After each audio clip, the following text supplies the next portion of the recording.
वरती मंदार. पाहूया पुढच्या चेंडूवरती कसा खेळ केला जातोय. इथे मात्र चांगला चेंडू लेग बायच्या स्वरूपात एक डिक्लेअर क्षेत्रामध्ये आपल्याला पाहायला मिळेल. चेंडू जातो डिक्लेअर क्षेत्रामध्ये. एका धावेने धाव संख्या वाढेल. पुन्हा एकदा धाव संख्या होते ती 5.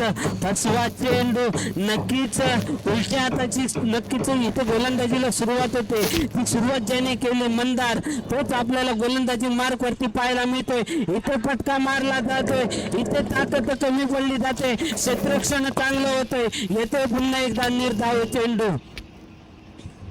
ईशान पुन्हा एकदा स्ट्राईक वरती असेल. गोलंदाजी मार्क वरती मंदार इथे टॅप केला जातोय. मात्र पुन्हा एकदा ताकद कमी केली जाते. जेवढी पॉवर मिळावी तेवढी पॉवर मिळत नाही ईशानच्या बॅट मधून. नक्की तिथे कान मंत्र देणे गरजेचं होतं. नक्कीच सोम इथे कान मंत्र देतो इथे ईशानला कान मंत्र. या कान मंत्राचा उपयोग होईल का हे पुढच्या चेंडूवरती कळेल. कारण का गोलंदाजी मार्ग वरती कोण मंदार संगरे. मंदार संगरे एक नावाजलेला खेळाडू. नक्कीच पुढच्या चेंडूवरती कसा खेळ केला जातोय. इथे विकेटचं पतन. इथे विकेटचं पतन. ईशान पहिला धक्का. Ishan back to the pavilion.